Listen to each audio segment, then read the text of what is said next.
Ang mga gawa ng mga apostol. Unang kabanata. Mahal kong Teofilo, sa aking unang aklat ay isinalaysay ko ang lahat ng ginawa at itinuro ni Jesus buhat sa pasimula hanggang sa araw na siya umakyat sa langit. Bago siya umakyat, pinagbilinan niya sa pamamagitan ng Espiritu Santo ang mga apostol na kanyang hinirang. Pagkatapos ng kanyang pagkamatay, maraming ulit siyang nagpakita sa kanila at pinatunayan niyang siya ay talagang buhay. Sa loob ng 40 araw, siya ay nakita nila at nagturo sa kanila ng tungkol sa paghahari ng Diyos. Samantalang siya ay kasama pa nila, pinagbilinan sila ni Jesus. Huwag muna kayong aalis sa Jerusalem.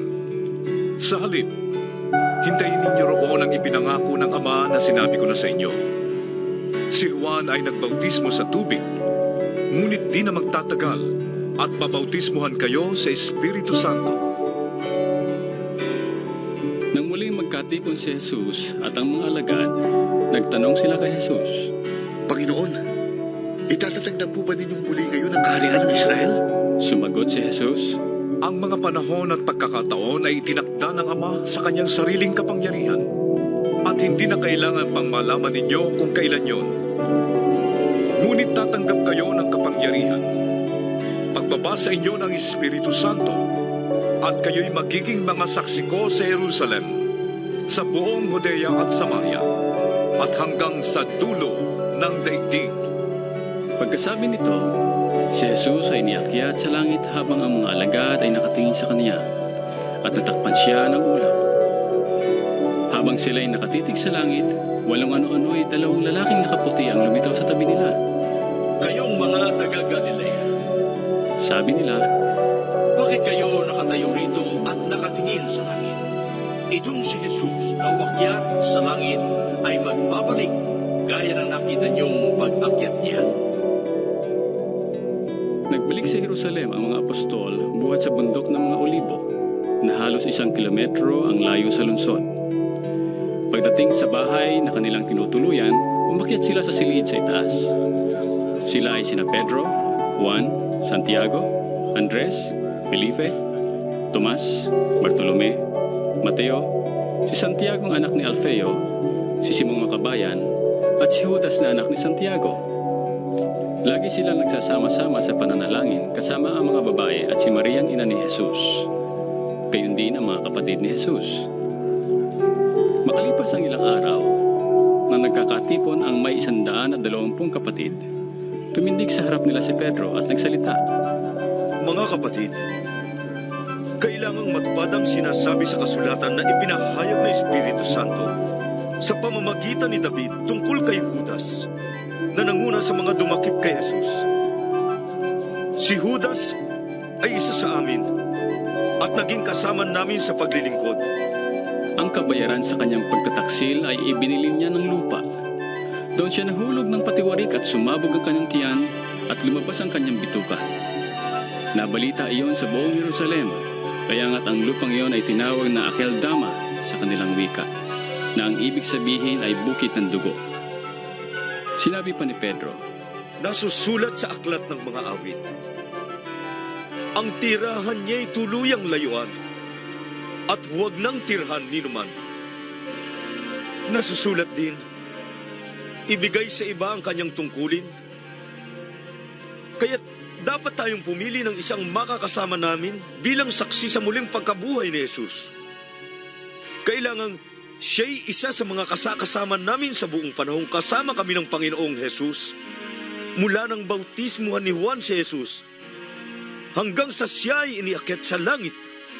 pumili sila ng 2 lalaki, si Matias at si Jose na tinatawag na Barsabas at kilala rin sa pangalang Justo. Pagkatapos, sila'y nanalangin. Panginoon, alam ninyo kung anong nasa puso ng lahat ng tao. Ipakita po ninyo sa amin kung sino sa 2 ito ang inyong pinili upang maging apostol, nagaganap sa tungkuling kinalikdan ni Judas nang siya pumunta sa lugar na nararapat sa kanya. Nagpalabunutan sila at si Matias ang napili. Kaya't siya ang nadagdag sa 11 apostol.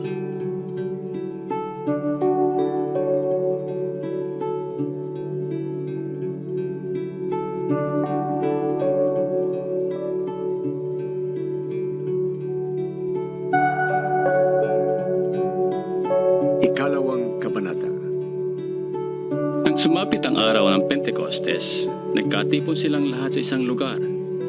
Walang ano-ano'y may ingay na nagmula sa langit, na tulad ng ugong ng malakas na hangin. At napuno nito ang bahay na kinaroroonan nila. May nakita silang parang mga dilang apoy na dumapo sa bawat isa sa kanila. At silang lahat ay napuspos ng Espiritu Santo at nagsimulang magsalita sa iba't ibang wika, ayon sa pinagkaloob sa kanila ng Espiritu. May mga debotong Hudyo noon sa Jerusalem na nagmula sa bawat bansa sa buong mundo. Nang marinig nila ang ugong, nagdatingan ng maraming tao. Namangha sila sapagkat nagsasalita ang mga alagad sa wika ng mga nakikinig. Sa pagkabangha at pagtataka ay kanilang nasabi, Hindi ba taga-Galilea silang lahat? Bakit sila nakakapagsalita ng ating wika? Tayo yung mga taga-Parthia, Media, Elam, Mesopotamia, Judea, at Cappadocia, Ponto at Asia. Meron pa sa ating taga-Phrygia at Pamphylia, Ehipto, at sa mga lupain ng Libya na malapit sa bayan ng Cyrene, at mga nagmula sa Roma, mga Hudyo, at mga Hintil na naakit sa pananampalatayang Hudyo. May mga taga-Creta at Arabia rin. Paano sila nakakapagsalita sa ating mga wika tungkol sa mga kahangahangang gawa ng Diyos? hindi nila lubusang maunawaan ang nangyari. Kaya't nagtatanungan sila. Ano ang ibig sabihin nito? Ngunit may ilang nagsabi ng pakutya. Mga lasing lang yan! Kaya tumayo si Pedro kasama ng 11 apostol at nagsalita ng malakas. Mga taga-Judea at kayong lahat ng mga panauhin sa Jerusalem, pakinggan ninyong mabuti ang sasabihin ko. Hindi lasing ang mga taong ito gaya ng palagay ninyo. 9:00 pa lamang ng umaga ngayon. Ang nakikita ninyo'y katuparan ng ipinahayag ni Propeta Joel. Ito ang gagawin ko sa mga huling araw, sabi ng Diyos. Ibubuhos ko ang aking espiritu sa lahat ng tao.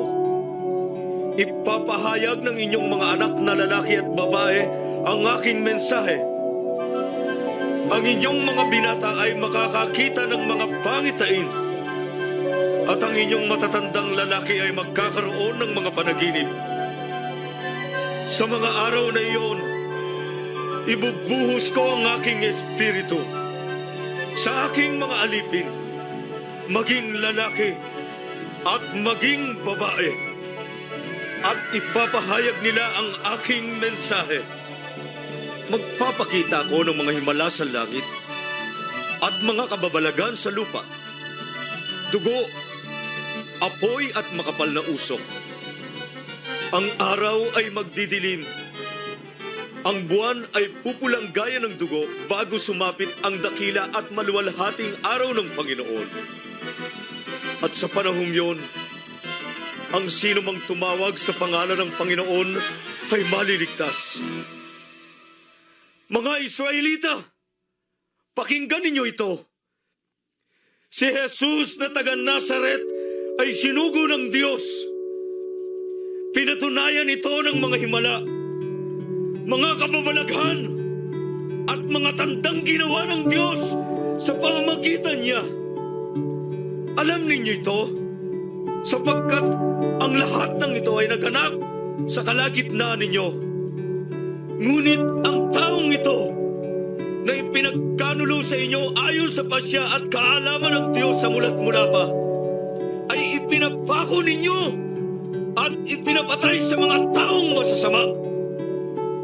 Subalit, siya'y muling binuhay ng Diyos at hinamo sa kapangyarihan ng kamatayan, sapagkat hindi siya maaaring matalo nito, gaya ng sinabi ni David tungkol sa kanya. Nakikita kong laging nasa tabi ko ang Panginoon. Siya'y lagi kong kaagapay, kaya't hindi ako matitinag. Dahil dito, ako'y umawit sa tuwa at ako'y mabubuhay ng may pag-asa, sapagkat hindi mo ako pababayaan sa daigdig ng mga patay, at hindi mo itutulot na mabulok ang iyong banal na lingkod. Itinuro mo sa akin ang mga landas ng buhay. Dahil sa ikaw ang kasama ko, ako'y mapupuno ng kagalakan. Mga kapatid, sinasabi ko sa inyo na ang ninuno nating si David ay namatay at inilibing. At naririto ang kanyang libingan hanggang ngayon. Siya ay propeta at alam niya ang pangako sa kanya ng Diyos na magiging haring tulad niya ang isang magmula sa kanyang lahi. Kaya't ang muling pagkabuhay ng Kristo ang nakita at ipinahayag ni David ng kanyang sabing, hindi siya pinabayaan sa daigdig ng mga patay at hindi tinulot na mabulok ang kanyang katawan. Si Jesus ay muling binuhay ng Diyos at saksi kaming lahat sa pangyayaring iyon. Pinaupo siya sa kanan ng Diyos at tinanggap niya mula sa Ama ang ipinangakong Espiritu Santo. Ito ang kanyang ibinuhos sa amin, tulad ng inyong nakikita at naririnig. Hindi si David ang umakyat sa langit, kundi sinabi lamang niya, sinabi ng Panginoon sa aking Panginoon, maupo ka sa aking kanan, hanggang sa lubusan kong pasukuin sa iyo ang iyong mga kaaway. Kaya dapat malaman ng buong Israel na itong si Jesus na ipinako ninyo sa krus ay siyang ginawa ng Diyos na Panginoon at Kristo.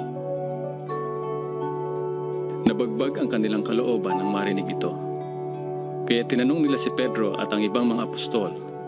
Mga kapatid, anong dapat namin gawin? Sumagot si Pedro, Pagsisihan ninyo talikdan ang inyong mga kasalanan at magpabautismo kayo sa pangalan ni Hesus Kristo upang kayo'y patawarin. At ipagkakaloob sa inyo ang Espiritu Santo, sapagkat ang pangako ay para sa inyo at sa inyong mga anak at sa lahat ng nasa malayo, sa bawat taong tatawagin ang ating Panginoong Diyos. marami pang inilahad si Pedro upang patunayan ang kanyang sinabi. At nanawagan siya sa kanila. Iligtas ninyo ang inyong mga sarili mula sa parusang sasapitin ng masamang lahing ito. Kaya't ang mga tumanggap sa sinabi niya ay nagpabautismo at nadagdagan ang mga alagad ng may 3,000 katao ng araw na iyon. Nanatili sila sa itinuro ng mga apostol, sa pagsasama-sama bilang magkakapatid, sa pagpipira-piraso ng tinapay, at sa pananalangin. Dahil sa maraming himala at kababalaghang nagagawa sa pamamagitan ng mga apostol, naghari sa lahat ang takot. Nagsasama-sama ang lahat ng sumasampalataya at ang kanilang mga ari-arian ay para sa kanilang lahat. Ipinagbibili nila ang kanilang mga ari-arian at ang napagbilihan ay pinamamahagi sa bawat isa ayon sa kanyang pangangailangan. Araw-araw, sila'y nagkakatipon sa templo, nagsasalo-salo sa kanilang mga tahanan at kumakaing masaya at may malinis na kalooban. Nagpupuri sila sa Diyos at kinalulugdan ng lahat ng tao. Bawat araw ay dinaragdag sa kanila ng Panginoon ang mga iniligtas niya.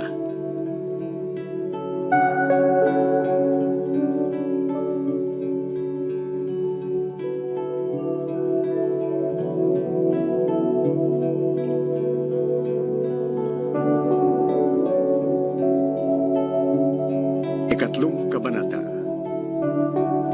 Minsan, nagpunta sina Pedro at Juan sa templo. 3:00 ng hapon noon, ang oras ng panalangin. Sa pintuan ng templo na tinatawag na Pintuang Maganda, ay may isang lalaking lumpo mula pa ng isilang. Dinadala siya sa templo araw-araw upang mamalimos sa mga taong pumapasok doon. Nang makita niya sina Pedro at Juan na papasok sa templo, siya humingi ng limos. Tinitigan siya ng dalawa at sinabi ni Pedro sa kanya, Tingnan mo kami. Tumingin nga siya sa kanila sa pag-asang siya'y lilimusan. Ngunit sinabi ni Pedro, Wala akong pilak o ginto. Ngunit may iba akong ibibigay sa iyo. Sa pangalan ni Jesucristong taga Nazaret, tumayo ka at lumakad. Hinawakan niya sa kanang kamay ang lumpo at itinayo. Noon di lumakas ang mga paa at bukong-bukong ng lalaki. Paluksos siyang tumayo at nagsimulang lumakad. Pumasok siya sa templong kasama nila na naglalakad, lumulundag at nagpupuri sa Diyos. Nakita ito ng lahat. At nang makilala nilang siya ang pulubing dati nakaupong namamalimos sa pintuang maganda ng templo, namangha sila at nagtaka sa nangyari sa kanya. Nakahawak pa siya kina Pedro at Juan sa lugar na tinatawag na Portiko ni Solomon. Nang patakbong lumapit sa kanila ang mga taong takang-taka sa nangyari. Kaya't sinabi ni Pedro sa mga tao, Mga Israelita, bakit kayo nagtataka sa nangyaring ito? Bakit ninyo kami tinitignan ng ganyan? Akala ba ninyo'y napalakad namin siya dahil sa sarili naming kapangyarihan o kabanalan? Pinarangalan ng Diyos ng ating mga ninunong sina Abraham, Isaac at Jacob ang kanyang lingkod na si Jesus na isinakdal ninyo at itinakwil sa harap ni Pilato. Gayong ipinasya na ni Pilatong palayain siya. Itinakwil ninyo ang banal at matuwid at hiniling na palayain ang isang mamamatay tao. Pinatay ninyo ang pinagmumula ng buhay, ngunit siya'y muling binuhay ng Diyos. At saksi kami sa pangyayaring iyon. Ang kapangyarihan ng pangalan ni Jesus ang nagpagaling sa lalaking ito. Nangyari ito dahil sa pananalig sa kanyang pangalan. Ang pananalig kay Jesus ang lubusang nagpagaling sa kanya, tulad ng inyong nakikita.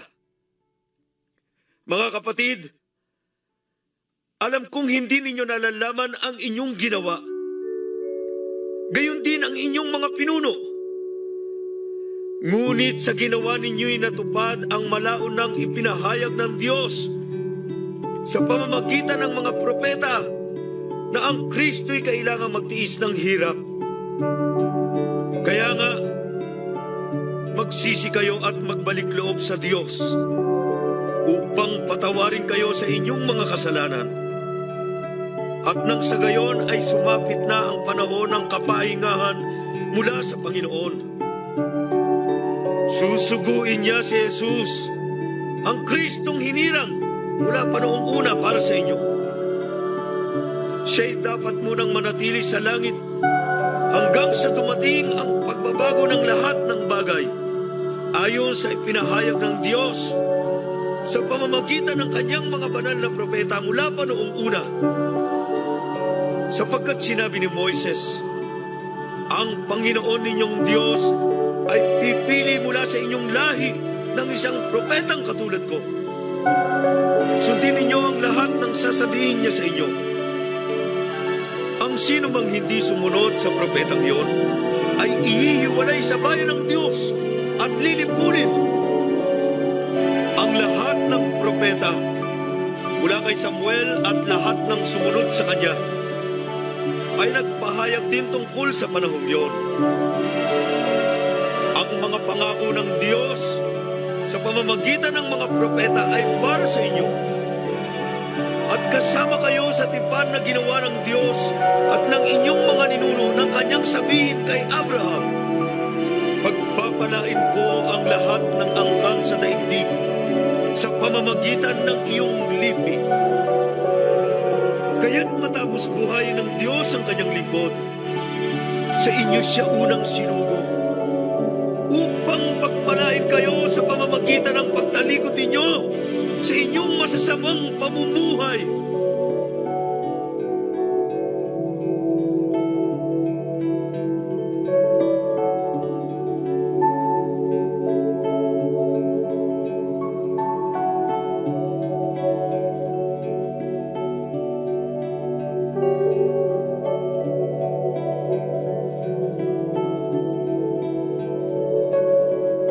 Ika-4 na kabanata. Nagsasalita pa sina Pedro at Juan sa mga taong bayan nang dumating ang mga paring Hudyo, ang kapitan ng mga bantay sa templo at ang mga Saduseo. Galit na galit sila sa dalawang apostol sapagkat ipinapangaral nila sa mga tao na si Jesus ay muling nabuhay at iyon daw ang katibayan na muling mabubuhay ang mga patay. Kaya dinakip nila ang dalawa at ikinulong muna hanggang kinabukasan sapagkat gabi na noon. Gayunman, marami siya nakarinig ng kanilang pangangaral ang sumampalataya kay Jesus, kaya't umabot sa 5,000 ang bilang ng mga lalaki. Kinabukasan, nagkatipon sa Jerusalem ang mga tagapanguna ng mga Hudyo, ang mga matatandang namumuno sa bayan at ang mga tagapagturo ng kautusan. Kasama nila si Anas, ang pinakapunong pari, si Caifás, si Juan, si Alejandro, at ang iba pang mga kamag-anak ng pinakapunong pari. Pinaharap nila ang mga apostol at tinanong, Sa anong kapangyarihan o sa kaninong pangalan ninyo ginagawa ang bagay na ito? Sumagot si Pedro na puspos ng Espiritu Santo. Mga tagapanguna at pinuno ng bayan, kung sinisiyasat ninyo kami ngayon tungkol sa kabutihang ginawa namin sa lumpong ito, at kung paano siya gumaling, nais kong malaman ninyong lahat at ng buong Israel na ang taong ito'y nakatayo sa inyong harapan at lubusang gumaling dahil sa kapangyarihan ng pangalan ni Jesucristong taga Nazaret, na inyong ipinako sa krus, ngunit muling binuhay ng Diyos. Ang Jesus na ito, ang batong itinakwil ninyong mga tagapagtayo ng bahay, ang siyang naging batong panulukan. Sa kanya lamang matatagpuan ang kaligtasan. Sapagkat walang ibang pangalan ng sinumang tao sa buong mundo na ibinigay ng Diyos sa mga tao upang tayo ay maligtas. Nagtaka ang buong Sanhedrin sa katapangang ipinakita ni Pedro at Juan, lalo na nang malaman nilang mga karaniwang tao lamang ang mga ito at hindi nakapag-aral. Nalaman din nilang dating kasamahan ni Jesus sa mga ito. Ngunit dahil kaharap nila ang taong pinagaling na nakatayo sa tabi ni Pedro at Juan, wala silang masabi laban sa dalawa. Kaya't pinalabas muna ng Sanhedrin ang dalawa at saka sila nag-usap. Anong gagawin natin sa mga taong ito? Tanong nila. Hayag na sa buong Jerusalem na isang pambilang himala ang naganap sa pamamagitan nila. Hindi natin ito may kakaila. Pagsabihin na lamang natin sila na huwag nang magsalita kanino man tungkol kay Jesus upang huwag nang mabalita ang pangyayaring ito. Kaya't muli nilang ipinatawag sina Pedro at pinagsabihang huwag na magsasalita o magtuturo pang muli tungkol kay Jesus. Subalit sumagot sina Pedro at Juan, Kayo na ang humatol kung alin ang tama sa paningin ng Diyos. Ang sumunod sa inyo o ang sumunod sa Diyos? Hindi maaaring di namin ipahayag ang aming nakita at narinig. wala silang makitang paraan upang parusahan ang dalawa, sapagkat ang mga tao ay nagpupuri sa Diyos dahil sa nangyari. Kaya't pinalaan nila ang dalawa ng lalo pang mahigpit at saka pinalaya. Ang lalaking pinagaling ay mahigit ng 40 taong gulang. Nang palayain na sina Pedro at Juan, pumunta sila sa mga kasamahan nila at ibinalita ang sinabi ng mga punong pare at ng mga pinuno ng bayan. Nang marinig ito ng mga mananampalataya, sama-sama silang nanalangin sa Diyos ng ganito. Panginoon, kayo po ang lumikha ng langit at ng lupa, ng dagat at ng lahat ng nilalaman nito. Kayo po ang nagsalita sa pamamagitan ng aming ninunong si David na inyong lingkod nang sabihin niya sa patnubay ng Espiritu Santo. Bakit galit na galit ang mga hintil at ang mga tao ay nagbabalak ng walang kabuluhan? Naghahandang makibaka ang mga hari sa lupa at nagtitipon ang mga pinuno laban sa Panginoon at sa kaniyang hinirang. Nagkatipon nga sa lungsod na ito sina Herodes at Poncio Pilato, kasama ang mga hentil at ang buong Israel, laban sa inyong banal na lingkod na si Jesus, ang inyong hinirang. Nagkatipon sila kaya't nais sa katuparan ng mga dapat mangyari ayon sa itinakda ninyo noon pang una.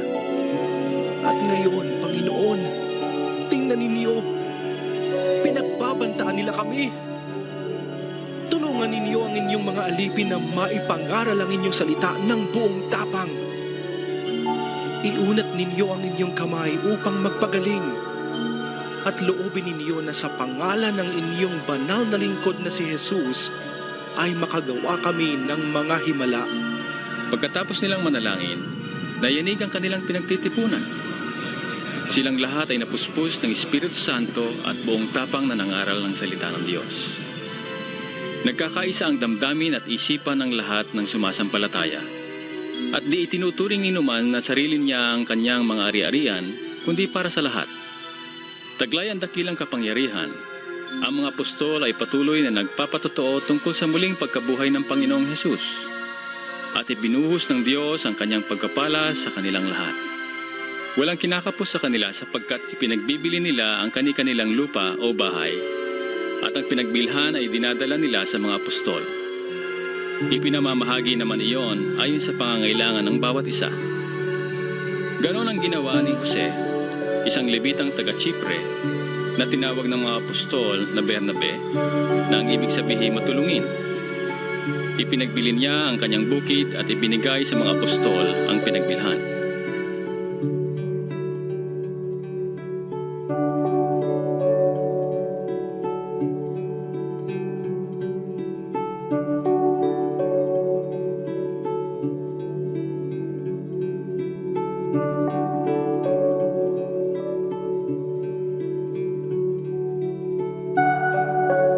Ikalimang kabanata. Mayroon namang mag-asawa na nagbenta rin ng lupa. Ananias ang pangalan ng lalaki at Safira naman ang babae. Hindi ibinigay ni Ananias sa mga apostol ang buong pinagbilhan, kundi palihim na nagtabi ng para sa sarili. At ito'y alam ng kanyang asawa. Kaya't sinabi ni Pedro, Ananias, bakit ka nagpadala kay Satanas at nagsinungaling sa Espiritu Santo? Bakit mo binawasan ang pinagbilan mo ng lupa? Bago mo ipinagbili ang lupa, hindi ba iyo yon? At nang maipagbili na, hindi ba iyo rin ang pinagbilhan? Bakit mo naisipang gawin yun? Hindi ka sa tao nagsinungaling, kundi sa Diyos. nang marinig ito ni Ananias, siya'y patay na bumagsak. At lahat ng nakabalita sa pangyayaring iyon ay pinagharian ng matinding takot. Lumapit ang ilang binata, binalot ng bangkay, at inilibing. Pagkaraan ng may 3 oras, dumating naman ang kanyang asawa na walang kamalay-malay sa nangyari. Kinausap siya ni Pedro. Sabihin mo sa akin, ito nga ba lamang ang kabuuang halagang pinagbilhan ninyo ng inyong lupa? Oo, yan lamang. Sagot ng babae. Kaya't sinabi sa kanya ni Pedro, Bakit nagkaisa kayong subukin ang Espiritu ng Panginoon? Hayan, kadarating pa lamang ng mga naglibing sa iyong asawa. At ikaw naman ngayon ang isusunod. Noon din nabuwal si Safira sa paanan ni Pedro at namatay. Pagpasok ng mga binata, nakita nilang patay na siya kaya't inilibing siya sa tabi ng kanyang asawa. Sinidla ng matinding takot ang buong iglesia at ang lahat na nakabalita nito. Maraming himalang ginawa ang mga apostol na pawang nasaksihan ng mga tao. Sa portiko ni Solomon, nagtitipon ang mga mananampalataya. Ngunit natatakot sumama sa kanila ang mga di mananampalataya kahit na humahanga ang mga ito sa kanila. Samantala, parami ng parami ang mga lalaki at babaeng nananalig sa Panginoon. Dinadala sa mga lansangan ang mga may sakit at inilalagay sa mga papag at banig upang pagdaan ni Pedro ay matamaan man lamang ng kanyang anino ang ilan sa kanila. Dumating din ang maraming tao mula sa mga karatig bayan ng Jerusalem. Dala ang kanilang mga may sakit at mga pinapahirapan ng masasamang espiritu at gumaling silang lahat. Nainggit sa mga apostol ang pinakapunong pari at ang mga kasamahan niyang Saduseo, kaya't kumilos sila. Dinakip nila ang mga apostol at ibinilanggo. Ngunit kinagabi ay binuksan ng isang anghel ng Panginoon ang bilangguan at inilabas ang mga apostol. Sinabi nito sa kanila, Pumunta kayo sa templo at ipahayag sa tao ang buong mensahe tungkol sa bagong pamumuhay na ito. Kaya nang mag-uumaga na, pumasok sa templo ang mga apostol at nagturo sa mga tao. Nagtipo naman ang pinakapunong pari at ang kanyang mga kasamahan at tumawag ng pangkalahatang pulong ng buong Sanhedrin. Ipinakuha nila sa bilangguan ng mga apostol. Ngunit ang mga ito ay wala na nang dumating doon ang mga kawal, kaya't nagbalik sila sa Sanhedrin at nagulat. Nakita po namin na nakasusing mabuti ang pintuan ng bilangguan at nakatayo roon ang mga bantay. Ngunit nang buksan namin, wala kaming nakitang tao sa loob. Nabahala ang mga punong pari at ang kapitan ng mga bantay sa templo nang marinig ito. Hindi nila maubos maisip kung ano ang nangyari sa mga apostol. Siya namang pagdating ng isang taong ganito ang sabi. Ang mga lalaking ipinakulong niyo'y naroon sa templo at nagtuturo sa mga tao. Kaya't pumunta sa templo ang kapitan, kasama ang kanyang mga tauhan. Isinama nila ang mga apostol, ngunit hindi sila gumamit ng dahas sa pangambang baka sila pagbabatuhin ng mga tao. Iniharap nila sa Sanhedrin ang mga apostol at siniyasat sila ng pinakapunong pari. Sinabi niya, Hindi ba't mahigpit namin kayong pinagbawalang mangaral sa pangalan ng Jesus na yan? Ngunit tingnan ninyo ang inyong ginawa. Naganap na sa Jerusalem ang inyong turo. At ibig pa ninyo kami papanagutin sa dugo ng taong yan. Sumagot si Pedro at ang ibang mga apostol. Sa Diyos kami dapat sumunod at hindi sa tao. Ang Diyos ng ating mga ninuno, ang muling bumuhay kay Jesus na pinatay ninyo nang siya'y inyong ipapako sa krus. Iniakyat siya ng Diyos sa kanyang kanan bilang tagapanguna at tagapagligtas upang bigyan ang mga Israelita ng pagkakataong magsisi at tumalikod sa kasalanan at nang sa gayon ay magkamit ng kapatawaran. Saksi kami sa mga bagay na ito. Kami at ang Espiritu Santo na ipinagkaloob ng Diyos sa mga sumusunod sa Kanya. Nagngit-ngit sa galit ang mga bumubuo ng Sanhedrin nang marinig ito at ibig nilang ipapatay ang mga apostol. Ngunit tumindig ang isa sa kanila na ang pangalan ay Gamaliel, isang pareseyong guro ng kautusan at iginagalang ng buong bayan. Iniutos niyang ilabas muna ang mga apostol at pagkatapos ay nagsalita. Mga kababayan, isipin ninyong mabuti ang gagawin ninyo sa mga taong ito. Hindi pa nagtatagal mula nang lumitaw si Teudas na nagpanggap na isang dakilang Pinoy at nakaakit ng may 400 tagasunod. Ngunit nang mapatay siya, nagkahiwa-hiwalay ang kanyang mga tauhan at nauwi sa wala ang kanilang kilusan.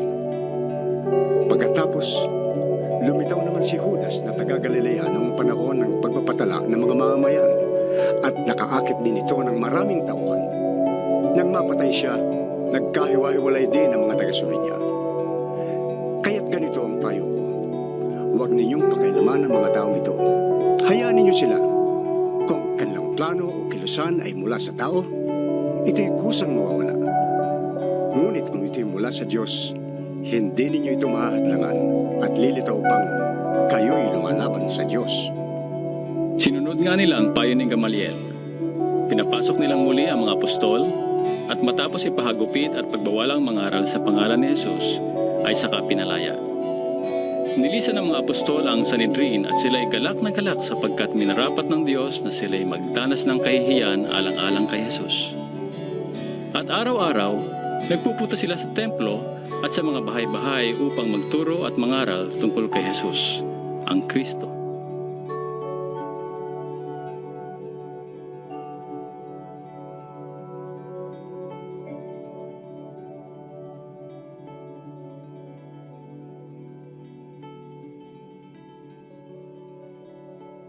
Ika-6 na kabanata.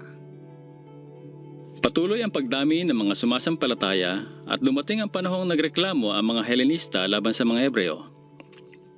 Sinabi nilang ang mga byuda sa pangkat nila ay napapabayaan sa pang-araw-araw na pamamahagi ng ikabubuhay. Kaya tinipon ng 12 ang buong kapulungan ng mga mananampalataya at sinabi sa kanila, Hindi namin dapat pabayaan ang pangangaral ng salita ng Diyos upang mga siwa sa pamamahagi ng ikabubuhay. Kaya, mga kapatid, pumili kayo sa mga kasamahan ninyo ng 7 lalaking kinikilalang mabubuti, matatalino, at puspos ng Espiritu Santo. At ilalagay namin sila sa tungkuling ito.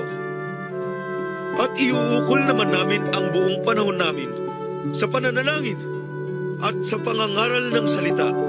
Nalugod ang buong kapulungan sa panukalang ito.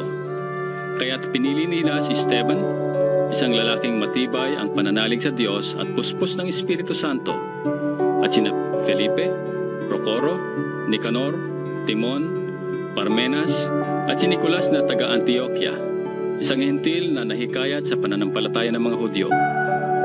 Nangiharap sila sa mga apostol, sila'y ipinanalangin at pinatungan ng kamay. Patuloy na lumaganap ang salita ng Diyos at ang mga sumasampalataya ay parami ng parami sa Jerusalem. At maging sa mga paring Hudyo ay marami ring sumampalataya. Pinagpala ng Diyos si Esteban at pinagkalooban ng kapangyarihan. Kaya't nakakagawa siya ng maraming kababalaghan at himala sa harapan ng madla. Minsan, nakipagtalo sa kanya ang ilang kasapi ng sinagoga ng mga pinalaya na binubuo ng mga Hudyong taga-Cirene, Alejandria, Cilicia at Asia. Ngunit wala silang magawa sa karunungang kaloob ng Espiritu kay Esteban. Kaya't lihim nilang sinulsulan ang ilang lalaki na magpatotoo laban sa kanya ng ganito. Narinig naming nilalait niya si Moises at ang Diyos. Sa gayon, naudyukan nilang magalit kay Esteban ang mga tao, ang mga pinuno ng bayan at ang mga tagapagturo ng kautusan. Siya ay sinunggaban nila at dinala sa Sanhedrin. Nagharap sila ng mga sinungaling na saksi laban kay Esteban. Sinabi nila, Ang taong ito ay walang tigil ng pagsasalita laban sa banal na templo at sa kautusan ni Moises. Narinig naming sinasabi niya na ang templo raw ay gigibain nitong si Jesus na taga Nazaret at papalitan ang mga kaugaliang ipinamana sa atin ni Moises. pinagmasdang mabuti ng lahat ng nakaupo sa Sanhedrin si Esteban at nakita nila na ang kanyang mukha ay parang mukha ng anghel.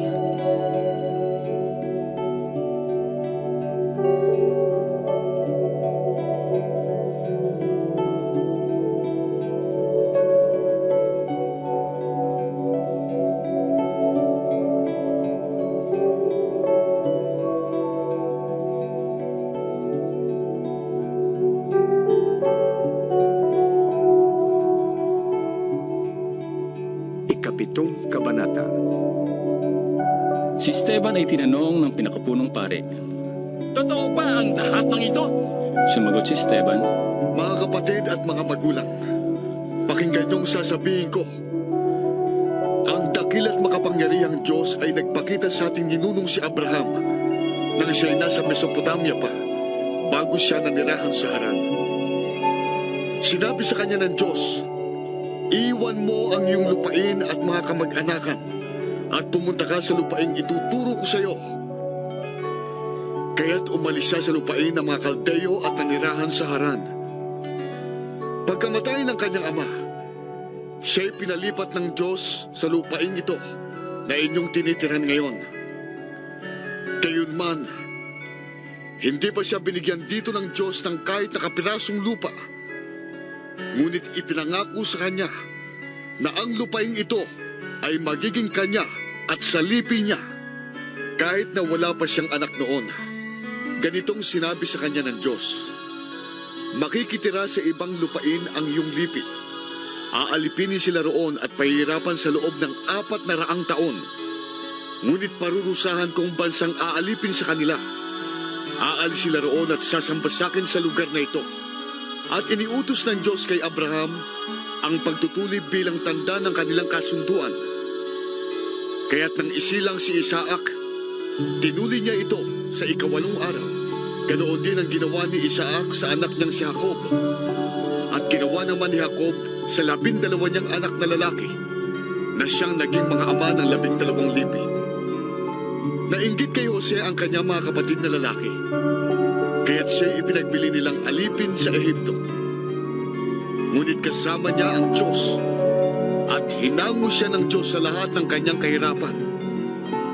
Pinagpala siya ng Diyos at pinagalooban ng karunungan nang humarap siya sa Faraon, ang hari ng Ehipto. Siya'y ginawa nitong gobernador ng Ehipto at tagapamahala ng buong sambayanan ng hari. Nagkaroon ng tagutom at matinding paghihirap sa buong Ehipto at Kanaan. Maging ang ating mga ninuno ay walang makuna ng pagkain. Kaya't nang mabalitaan ni Jacob na may trigo sa Ehipto, pinapunta niya roon ang ating mga ninuno. Sa ikalawang pagpunta nila, nagpakilala si Jose sa kanyang mga kapatid at nalaman naman ng Faraon ang tungkol sa kanyang pamilya. Dahil dito'y ipinasundo ni Jose si Jacob at ang buong pamilya nito. 75 katao silang lahat. Pumunta nga si Jacob sa Ehipto at doon siya namatay. Gayon din ang kanyang mga anak. Ang kanilang mga labi ay dinala sa Siquem at inilagay sa liping ang binili ni Abraham sa mga anak ni Hamor. Maraming na ang mga Israelita sa Ehipto nang sumapit ang panahon para tuparin ng Diyos ang kanyang pangako kay Abraham. Si Jose naman ay hindi nakilala ng hari ng Ehipto ng panahong yun. Dinaya ng hari ang ating ninuno at pinahirapan at iniutos niya sa ating mga ninuno na itapon ang kanilang mga sanggol upang mamatay. Noon ipinanganak si Moises, isang batang kinalulugdan ng Diyos. 3 buwan siyang inalagaan sa kanilang tahanan. At nang siya'y itapon, inampun siya ng anak na babae ng Faraon at pinalaking parang sariling anak. Tinuruan siya ng lahat ng karunungan ng mga Ehipsyo at siya'y naging dakila sa salita at sa gawa. Nang si Moises ay 40 taon na, nagpasya siyang dalawin ang kanyang mga kababayang Israelita upang tingnan ang kanilang kalagayan. Nakita niyang inaapi ng isang Ehipsyo ang isa sa kanila, kaya't ipinagtanggol niya ito at napatay niyang Ehipsyong yon. Akala ni Moises ay maunawaan ng kanyang mga kababayan na sila'y ililigtas ng Diyos sa pamamagitan niya. Ngunit hindi nila ito naunawaan. Kinabukasan, may nakita siyang 2 Israelitang nag-aaway at sinikap niyang sila'y pagkasunduin. Mga kaibigan, sabi niya, pareho kayong Israelita. Bakit kayo nag-aaway? Subalit tinabig siya ng lalaking nananakit at pinagsabihan ng ganito, sinong naglagay sa iyo upang mamahala at humatol sa amin? Ibig mo din ba akong patayin gaya ng ginawa mo kahapon doon sa Ehipsyo? Nang marinig ito ni Moses, siya'y tumakas at nanirahan sa lupain ng Madian. Nag-asawa siya roon at nagkaanak ng 2 lalaki. Makalipas ang 40 taon, samantalang si Moises ay nasa ilang na di kalayuan sa bundok ng Sinai, nagpakita sa kanya ang isang anghel sa isang nagliliyab na mababang punong kahoy. Namangha si Moises sa kanyang nakita at nang lapitan niya ito upang tingnang mabuti, narinig niya ang tinig ng Panginoon. Ako ang Diyos ng iyong mga ninuno, ang Diyos na Abraham, Isaac at Jacob. Nanginig sa takot si Moises at hindi makatingin. Sinabi sa kanya ng Panginoon, alisin mo ang iyong sandalya sapagkat banal na lugar ang kinaroroonan mo. Nakita ko ang paghihirap ng aking bayan sa Ehipto. Narinig ko ang kanilang daing at bumaba ako upang sila'y iligtas. Halika't isusugo kita sa Ehipto. Itinakwil nila si Moises ng kanilang sabihin, sino ang naglagay sa iyo upang maging pinuno at hukom namin? Ngunit ang Moises din yon ang sinugo ng Diyos upang mamuno at magligtas sa kanila. Sa tulong ng anghel na nagpakita sa kanya sa mababang punong kahoy, sila ay hinango niya sa kanilang kahirapan sa pamamagitan ng mga himalang ginawa niya sa Ehipto, sa dagat na pula at sa ilang, sa loob ng 40 taon. Siya rin ang Moises na nagsabi sa mga Israelita, pipili ang Diyos ng isa sa inyo upang gawing propetang tulad ko. Siya ang kasama ng mga Israelita sa ilang. Siya ang nakipag-usap sa anghel na nagsalita sa kanya at sa ating mga ninuno sa bundok ng Sinai. Siya ang tumanggap ng mga salitang nagbibigay buhay mula sa Diyos upang ibigay sa atin. Ngunit hindi siya sinunod ng ating mga ninuno. Sa halip, siya'y kanilang itinakwil at mas gusto pa nilang magbalik sa Ehipto. Sinabi pa nila kay Aaron, igawa mo kami ng mga Diyos na mangunguna sa amin, sapagkat hindi namin alam kung napaano na ang Moises na yan na naglabas sa amin sa lupain ng Ehipto. At gumawa Naghanga sila ng isang Diyos-Diyosang kahawig ng baka. Nag-alay sila ng handog at ipinagpista ang Diyos-Diyosang hinugis ng kanilang kamay. Dahil dyan, itinakwil sila ng Diyos at pinayaang sumamba sa mga di mabilang na mga bituin sa langit. Ayon sa nakasulat sa aklat ng mga propeta, Bayang Israel, hindi akong tunay na hinandugan ninyo ng mga alay at mga hayop na pinatay sa loob ng 40 taong kayo'y nasa ilang. Sa halip, ang inyong daladala ay tota ni Moloch at ang rebulto ni Renfan, ang inyong Diyos-Diyusan ng bituin. Mga rebultong ginawa ninyo upang sambahin, kaya't itatapon ko kayo sa kabila pa ng Babylonia. Kasama ng ating mga ninuno sa ilang, ang toldang tipanan na ipinagawa ng Diyos kay Moises ayon sa huwarang ipinakita sa kanya. Minanay ito ng kanilang mga anak at dinaladala habang sinasakop nila ang lupain ng mga bansang ipinalupig sa kanila ng Diyos sa pangunguna ni Josue. Ito'y nanatili roon hanggang sa kapanahunan ni David. Kinalugdan ng Diyos si David at humingi ito ng pahintulot na magtayo ng tahanan para sa Diyos ng Israel.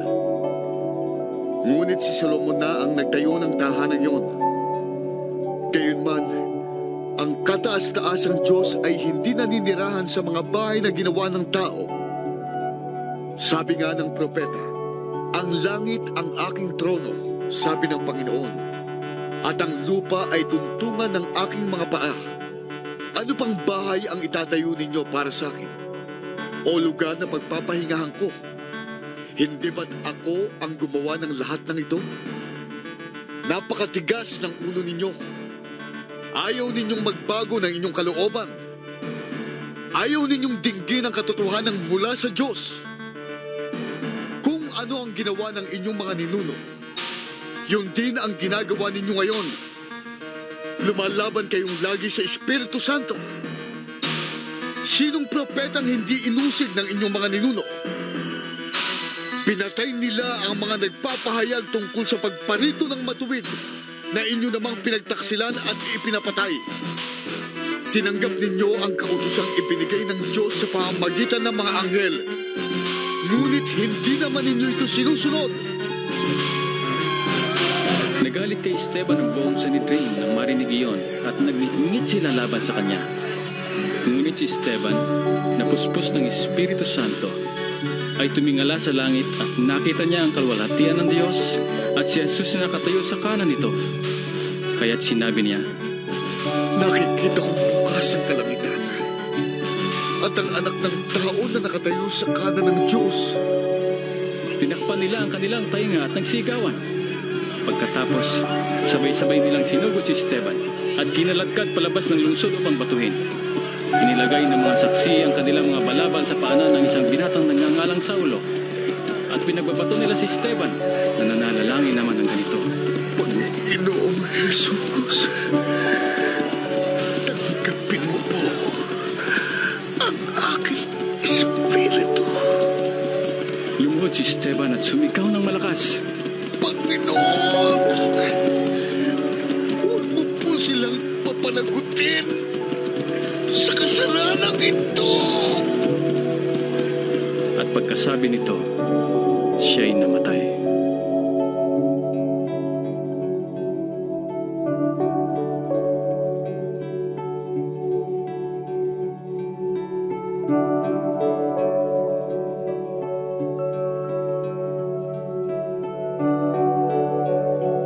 Ikawalong kabanata. Kasang-ayon si Saulo sa pagkapatay kay Esteban.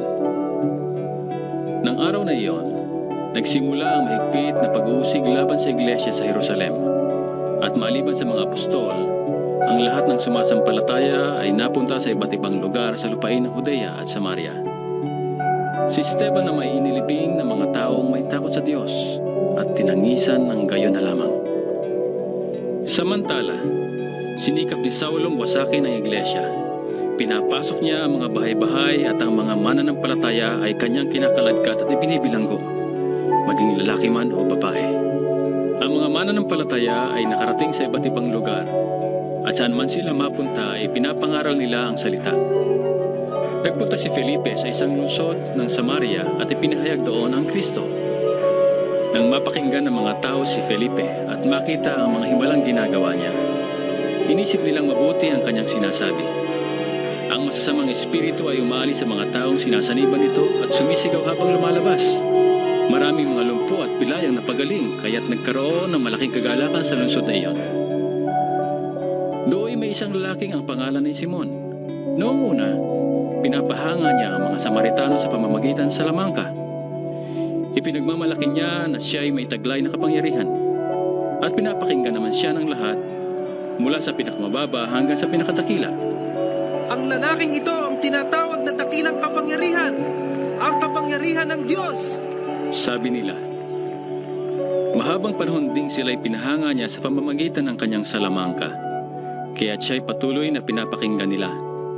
Ngunit ang ipangaral ni Felipe ang magandang balita tungkol sa paghahari ng Diyos at tungkol kay Hesukristo, sumampalataya at nagpabautismo ang mga lalaki at babae. Pati si Simon ay sumampalataya rin, at ang mabautismohan ay patuloy na sumama kay Felipe.